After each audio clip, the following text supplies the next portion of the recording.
meminum air di laut ketika haus. Ketika dia meminum, yang terjadi malah makin haus. Iya. Korupsi itu adalah kejahatan yang kayak candu narkoba, adiktif. Saya nggak pernah menemukan orang sekali korupsi, korupsi ya tobat, besok nggak lagi. Enggak. Tapi korupsi itu merupakan pengalaman dari seorang koruptor yang dipupuk dari bertahun-tahun yang lalu. Ya, ini kan tidak ada koruptor yang... Kalau kita lihat tadi kan dari Agustus, ini tiap bulan ada nih Mas Yudi, Agustus, November, Desember, Januari, Februari mungkin ada nih Bupati Pati kayaknya. Maret, April, Mei nggak ada. Juni, Juli. Tapi ada juga yang melakukan korupsi dan tertangkap tangan ketika bulan Ramadan. Itu juga tetap terjadi ya? Iya, karena tadi kebutuhan. Jadi biasanya kalau udah ketangkep ini akan tiarap. Tiarap itu tidak mau menerima uang, memerintahkan pengusaha udah jangan ngasih dulu, atau anak buahnya ditarik, kamu jangan lobby-lobby dulu dengan pengusaha, ya kan? Atau anak buahnya birokrasi jangan nyetor dulu ke saya, ya simpen dulu, tapi simpen dulu gitu kan. Nanti suatu saat ketika mereka merasa feelingnya, oh ini KPK udah gak mantau, baru diambil. Jadi hanya menunda sementara. Maka bahasa saya tiarap. Tapi begitu dia nanti sudah merasa aman, kondisinya kemudian, wah kayaknya pakai feeling, memang pakai feeling juga. Terkadang feelingnya salah juga. Ya kan, ada beberapa pengalaman saya, dia salah kan, dikira KPK udah gak ada, begitu terima duit baru kita ketangkep. Nah, kemudian yang paling menarik bahwa ya kita harapkan tentu ada laporan dari masyarakat, ya kan. Siapapun itu, ya kan, mau wakilnya kek, mau kepala OPD atau yang diperes dan sebagainya, ya mereka sebenarnya melapor, ya. Karena tadi kepala daerah ini kan ditakutin Mbak kalau di daerah, benar.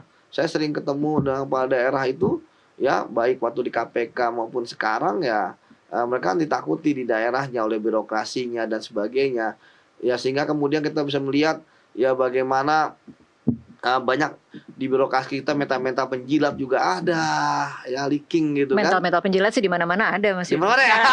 Tapi kan kalau di birokrasi kan tentu berbeda ya, karena kan harusnya mereka menjadi orang yang berintegritas. Misalnya adakah pegawai-pegawai yang melawan? Ada, tapi kan begitu langsung dipindah. Tapi kalau mereka melapor, ini kita bergeser sedikit ya. Kalau kemudian kita ingin mendorong lebih banyak lagi laporan di KPK sendiri. Kan kita tahu ya Mas Yudi, mungkin dari luar kita melihat, ini kok yang ditindak yang ini ya, kok KPK sekarang nindaknya korupsi daerah aja ya, yang seperti itu. Dari KPK sendiri ada pemilahan berarti kan, mana yang akan ditindaklanjuti dan mana yang tidak? Setahu saya sih KPK tebang matang ya, mana yang bukan matang. Tebang pilih ya? Bukan, tebang matang. Mana yang matang, alat buktinya kuat. Tapi memang berharap alat bukti itu datang dari laporankah atau? Biasanya laporan dulu, ya kan penyidik itu buta atas apa yang terjadi di luar sana. Sampai ada yang melaporkan, baru kemudian dengan teknologi kita, dengan kemampuan kualitas penyidiknya, penyelidiknya, ya kan, baru kemudian bisa membongkar itu. Namun sekali lagi memang harus digarisbawahi bahwa pelaporan itu sangat penting. Ya, makanya speak up itu penting, dan di KPK kan juga laporan itu kan identitas dari para whistleblower ini kan itu kemudian dirahasiakan. Kalau sudah melapor tapi tidak diusut-usut juga gimana? Ya berarti buktinya kurang, ya kan. Jadi buktinya kurang, ya kan, kemudian KPK tidak bisa menangani. Ya memang kalau sekarang ketika KPK kok hanya kepala daerah, ya saya pikir bisa jadi itu juga strategi juga gitu kan. Mungkin KPK sudah trauma menangani kasus besar gitu kan. Sehingga strategi apa nih, strategi KPK untuk aman-aman saja? Player gitu kan. Mungkin sekarang KPK sudah sempat gaduh di zaman sebelumnya gitu kan, udah sekarang safety player lah. Yang penting ada yang tangkepi, ya itu bisa juga. Ya kan, kita tentu kan bisa melihat berdasarkan fakta-fakta yang ada gitu ya. Sudah terakhir kan paling Wamen, ya kan, anggota DPR juga beberapa kasus nih belum ditahan gitu kan. Kemarin sih bagus juga nih, udah sekjen lah, ya kan, sekjen satu lembaga lah. Artinya kita berharap KPK kan bisa kok kayak dulu lagi, ya kan. Dulu pejabat bisa kayak dulu lagi. Mas Yudi masih optimis ya KPK masih bisa seperti dulu lagi? Ya kalau optimis ya optimis aja gitu kan. Karena lembaga aja ada gitu kan. Orang istilahnya kan KPK ini kan sebenarnya kalau mau kembali ke masa lalu bisa juga gitu kan. Seperti itu. Oke, kita kembali lagi ke kepala daerah. Saya ingin mengutip karena ini ada ada Ketua Komisi 2 DPR yang kemudian memotret bagaimana maraknya penangkapan kepala daerah terjerat kasus korupsi dan menyimpulkan bahwa ini karena gaji. Gaji pokok bupati itu hanya 2,1 juta, kalau total pendapatan legal dari tunjangan mungkin sekitar 5-6 juta. Jadi dia mengusulkan untuk kenaikan gaji. Menurut Anda ini solusi tidak? Kalau melihat pengeluaran dari kepala daerah yang begitu besar, puluhan M, kemudian korupsinya juga besar, puluhan M, miliar sampai puluhan M, mau digaji berapa bupati? Bisa jadi APBD-nya habis gitu kan buat gaji bupati wali kota. Tidak ada kenaikan gaji yang bisa menyamai angka korupsinya ya? Tidak, betul. Cerdas matanya, tidak ada kenaikan gaji yang bisa menyamai korupsi yang bisa dapatkan. Dia bisa mendapatkan 20 M, emang negara mau ngasih 20 M? Kan enggak. Ya, ketika kemudian negara kasih 100 juta, tidak akan korup. Karena korup itu Mbak Tasya, itu sama seperti orang meminum air di laut ketika haus. Ketika dia meminum, yang terjadi malah makin haus. Korupsi itu adalah kejahatan yang kayak candu narkoba, adiktif. Saya nggak pernah menemukan orang sekali korupsi, korupsi tobat, besok nggak lagi. Enggak. Tapi korupsi itu merupakan pengalaman dari seorang koruptor yang dipupuk dari bertahun-tahun yang lalu. Tidak ada koruptor yang korupsi ketika dia langsung pejabat tinggi. Enggak. Pasti dari dia pegawai rendahan dulu. Dari dia bersikap permisif. Tidak ada koruptor yang langsung korupsi puluhan miliar, ratusan miliar. Tidak. Pasti dia dari step awal. Dari puluhan juta, dari ratusan juta. Itu yang namanya integritas. Integritas bukan hanya diomongkan. Integritas bukan hanya instan. Ya. Atau integritas bukan hanya saat itu. Tapi integritas dipupuk dari lama.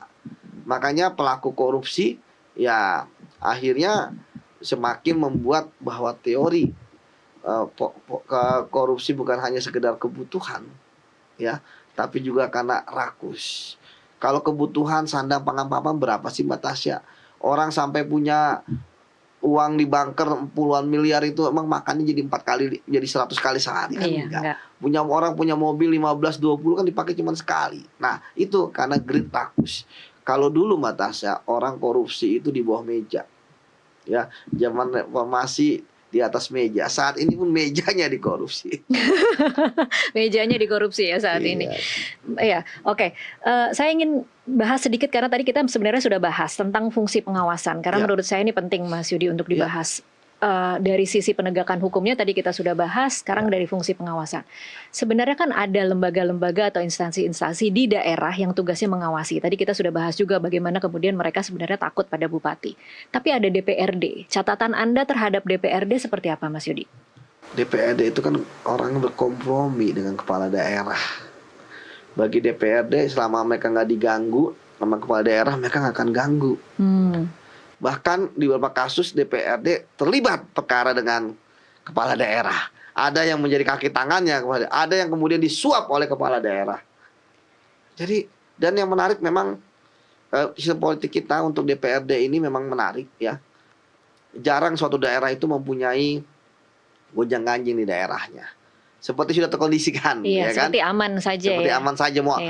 Dari berapa kali bupati yang korup, emang pernah ada yang di antara yang korup itu, yang ketangkep itu kan OTT yang sekarang aja. Apakah ada yang pernah kena panja DPRD? Nggak pernah ya. Apa ada yang kena interpelasi? Iya kan? Enggak, karena tadi kedamaian harmonisasi kepala daerah dengan DPRD. Ya kan? Dan DPRD itu udah paham.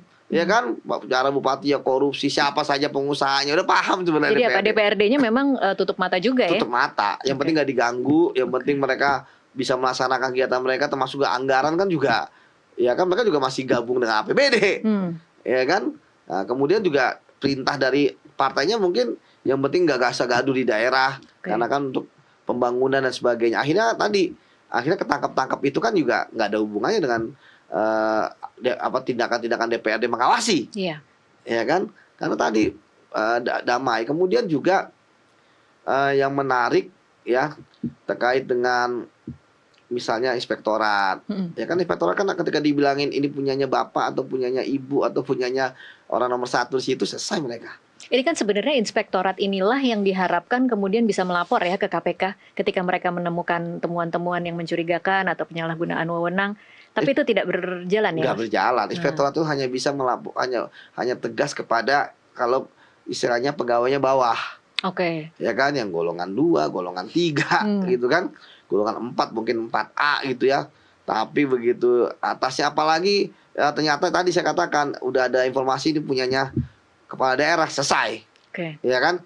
Bahkan ada awalnya mereka kerjanya bagus ya, nyari semua, ngaudit. Tapi begitu tahu ini punya siapa, akhirnya temuan di drop gitu kan, dikeluarkan. Jadi ya mau gimana, orang mereka adalah orang yang kepala daerah. Iya. Ya kan? Tapi kalau auditor-auditornya saya pikir mereka kerjanya bagus lah. Kalau auditor-auditor itu kan disuruh kerja, dikasih kertas kerja, dikasih dokumen, mereka akan bekerja. Begitu, Mbak. Oke. Kita break dulu, nanti kita akan sambung di segmen terakhir. Pemirsa tetaplah bersama Kasih Paham, kami kembali usai jeda.